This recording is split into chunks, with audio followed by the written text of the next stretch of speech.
अस्सलाम वालेकुम। Welcome to बायोस्कोर। बायोस्कोर में हमारा जो बायोएनर्जेटिक्स की सीरीज ऑफ लेक्चर्स शुरू थे उसमें हम जो है वो एरोबिक रिस्पायरेशन को आज से डिस्कस कर रहे हैं। और क्योंकि इससे पहले लेक्चर में हमने एनारोबिक रिस्पायरेशन और उससे पहले हमने फोटोसिंथेसिस को डिटेल में डिस्कस किया था। In photosynthesis we had two glucose molecule जिनका फर्दर जो है वो क्या होनी है, ग्लाइकोलाइसिस या उनकी ऑक्सीडेशन होनी है through aerobic cellular respiration. Aerobic cellular respiration में जो फर्स्ट जो वो है रिएक्शन है दैट इज ग्लाइकोलाइसिस। इस ग्लाइकोलाइसिस को हम एम्डन मेयरहोफ पाथवे भी कहते हैं। और ये एक सीरीज ऑफ केमिकल रिएक्शंस होते हैं। इसमें एक ग्लूकोज का मॉलिक्यूल दो पायरुवेट मॉलिक्यूल में कन्वर्ट होता है। ये जो रिएक्शन है ये सिस्टोल में यानी कि साइटोप्लाज्म के दो हिस्से होते हैं, एक नियर टू न्यूक्लियर मेम्ब्रेन, दूसरा अवे जो है वो या फिर नियर टू प्लाज्मा मेम्ब्रेन होते हैं। तो ये सिस्टोल जो कि सॉल्यूशन पार्ट है उसमें ये अकर होता है रिएक्शन। ये टोटल इसमें 10 रिएक्शंस होते हैं। और इस 10 रिएक्शंस को दो फेजेस में डिवाइड किया गया है। पहला फेज जो है वो प्रिपरेटरी फेज है, दूसरा फेज रिकवरी फेज है। प्रिपरेटरी फेज को हम इन्वेस्टमेंट फेज भी कहते हैं, रिकवरी फेज को हम पे ऑफ फेज भी कहते हैं। इसको इस वजह से प्रिपरेटरी या इन्वेस्टमेंट फेज कहा जाता है कि क्योंकि इसमें दो मॉलिक्यूल ऑफ एटीपीज जो है वो यूटिलाइज होंगे। इसको इस वजह से रिकवरी फेज कहा जाता है क्योंकि इसमें जो है वो एट द एंड दो नेट जो है वो एटीपी क्या होंगे, वो हमारे पास सिंथेसाइज होंगे। सो लेट्स सी कि इसमें जो फर्स्ट 5 रिएक्शन है वो जो है वो प्रिपरेटरी फेज या इन्वेस्टमेंट फेज के होते हैं, जबकि लास्ट 5 रिएक्शंस जो है वो रिकवरी या पे ऑफ फेज के होते हैं जिनमें एटीपी बनेंगे। सिग्निफिकेंस क्या है ग्लाइकोलाइसिस का, या इंपॉर्टेंस क्या है, या इसका यूज क्या है? तो सबस्ट्रेट लेवल फास्फोराइलेशन है। फास्फोराइलेशन का जो वो है कंसेप्ट है वो हमने ऑलरेडी पढ़ा है कि ये तीन किस्म की होती है, सबस्ट्रेट लेवल, ऑक्सीडेटिव लेवल और फोटोफास्फोराइलेशन।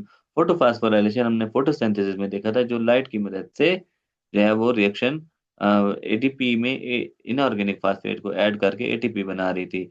यहाँ पे सबस्ट्रेट लेवल होगी, लाइट के बजाय एंजाइम जो है वो यूज होगा to add the inorganic phosphate into ATP to form ATP molecule. Enzymatic synthesis है एटीपी का, इस वजह से इसको हम क्या कहते हैं, ये सबस्ट्रेट लेवल फास्फोराइलेशन होती है। तो चलो आइए रिएक्शन स्टार्ट करते हैं। पहला है हमारे पास प्रिपरेटरी फेज है। प्रिपरेटरी फेज में देखें ग्लूकोज का मॉलिक्यूल आया, एक ग्लूकोज का मॉलिक्यूल जिसमें पहले स्टेप में एटीपी का मॉलिक्यूल आया वो यूटिलाइज हुआ, और यूटिलाइज होके एडीपी और इनऑर्गेनिक फास्फेट में कन्वर्ट हो गया। इसी दौरान हेक्सोकाइनेज एंजाइम ने ग्लूकोज को ग्लूकोज 6 फास्फेट में कन्वर्ट कर दिया। अब ये जो ग्लूकोज 6 फास्फेट है ये फर्दर जो है आइसोमरेज एंजाइम की वजह से कन्वर्ट हो जाएगा इनटू फ्रुक्टोज 6 फास्फेट। और फ्रुक्टोज 6 फास्फेट फर्दर जो है वो एक एटीपी को यूटिलाइज करके एडीपी और इनऑर्गेनिक फास्फेट में ऐड करेगा, और फ्रुक्टोकाइनेज एंजाइम की मदद से ये किस में कन्वर्ट हो जाएगा, फ्रुक्टोज 1,6 फास्फेट में कन्वर्ट हो जाएगा। अब जो फ्रुक्टोज 1,6 जो है वो फास्फेट है, ये फर्दर जो है वो क्या होगा, एल्डोलेज और कीटोलेज एंजाइम्स की वजह से दो मॉलिक्यूल में एट अ टाइम जो है वो कन्वर्ट हो जाएगा। एक जो कि dihydroxyacetone phosphate है जिसको हम डीएचएपी भी कहते हैं, और दूसरा ग्लाइसरल्डिहाइड 3 फास्फेट। ये दोनों इंटर कन्वर्टेबल होते हैं। ठीक है। तो इसी तरह जो हमारा ये फेज है वो क्या हो जाएगा, वो 5 रिएक्शन का कंप्लीट हो जाएगा। तो ये कितने हो गए, 1 2 3 4 5, 5 जो है वो हमारे पास ये कंप्लीट हो गए। नाउ सी के फर्दर जो है, चूंकि डाई हाइड्रो ऑक्सी एसीटोन जो है वो भी इंटर कन्वर्टेबल होता है, ये अनस्टेबल होता है, और ये ग्लाइसरल्डिहाइड 3 फास्फेट में जो है वो कन्वर्ट होता रहता है। अब देखें, जब इसमें ये कन्वर्ट हो गया तो हम अब क्या करेंगे, हम टोटली हमें याद रखना है कि हम जो है वो एट अ टाइम दो मॉलिक्यूल को चला रहे हैं। ठीक है। यानी कि ग्लाइसरल्डिहाइड 3 फास्फेट के दो मॉलिक्यूल बने, एक जो ये खुद बना, दूसरा ये वाला मॉलिक्यूल कन्वर्ट हुआ। तो इसी वजह दो मॉलिक्यूल हैं, तो इन दो मॉलिक्यूल की वजह से हम क्या कहेंगे कि हम यहाँ पे लिखेंगे कि ये क्या है, अब ये हमारे पास दो मॉलिक्यूल है। तो ये दो मॉलिक्यूल जो है वो क्या होंगे, दो NADPH को जो है यूटिलाइज करेंगे, और यूटिलाइज कर इनमें जो है ये बेसिकली यहाँ पे हम मैंने इनऑर्गेनिक फास्फेट लिखा, ये होता है H। ये क्या करेंगे, ऐड करेंगे H को, ठीक है, प्रोटॉन को ऐड करेंगे, और प्रोटॉन को ऐड करके ये क्या कर देंगे, ये क्या बना देंगे, ये इसको दो NADH मॉलिक्यूल में कन्वर्ट कर देंगे। इसी दौरान जो है वो डिहाइड्रोजिनेज एंजाइम जो है वो रिएक्शन कर रहा होता है, इस रिएक्शन को प्रोसीड कर रहा होता है, और वो दो ग्लाइसरल डिहाइड थ्री फास्फेट के मॉलिक्यूल को दो 1,3 डाइफास्फोग्लाइसरेट या बिसफास्फोग्लाइसरेट में कन्वर्ट कर देता है। 1,3 बिसफास्फोग्लाइसरेट जो है फर्दर दो एटीपी के मॉलिक्यूल लेता है, उनमें इनऑर्गेनिक फास्फेट ऐड करता है और दो एटीपी के मॉलिक्यूल बना देता है। इसी तरह जो है वो पीजीए काइनेज जो है इस दौरान जो है वो रिएक्शन में इन्वॉल्व होता है, और वो 1,3 बिसफास्फोग्लाइसरेट को 3 फास्फोग्लाइसरेट में कन्वर्ट कर देता है।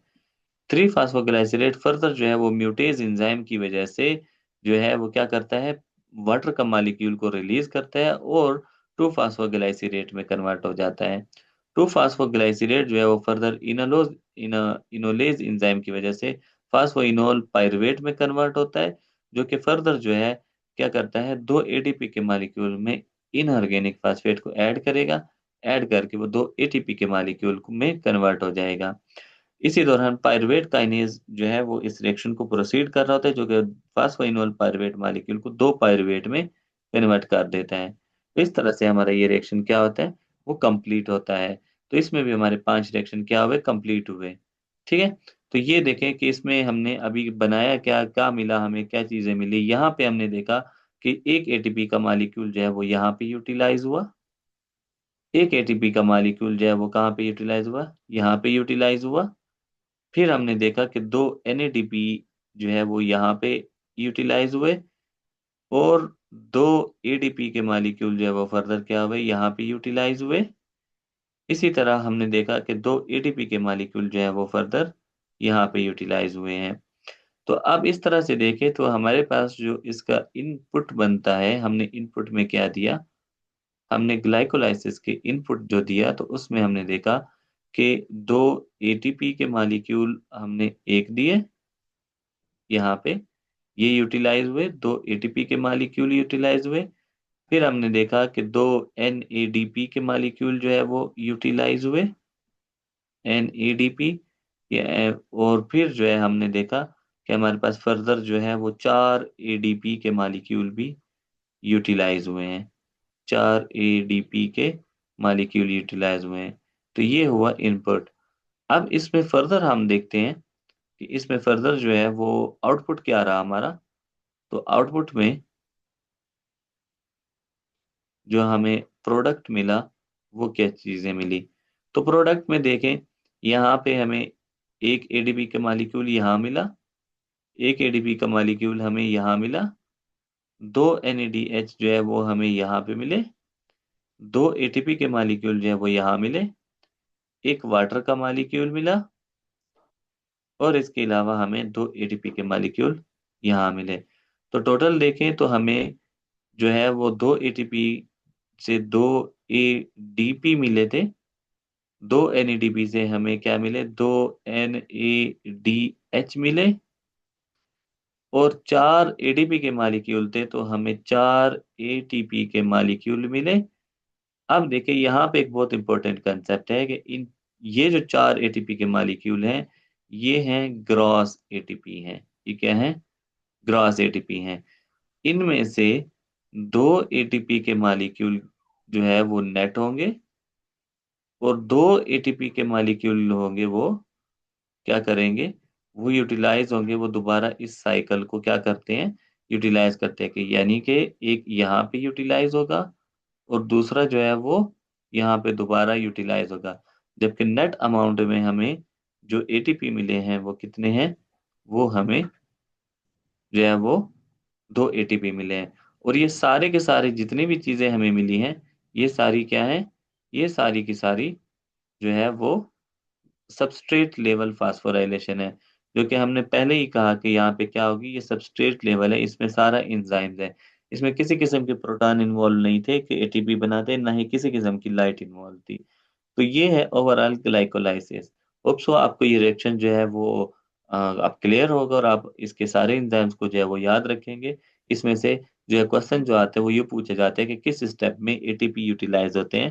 तो यहाँ पे देखिए पहले स्टेप में, ठीक है, पहले से दूसरे के दरमियान जो है वो पहले स्टेप पे हम कह देते हैं यूटिलाइज होते हैं।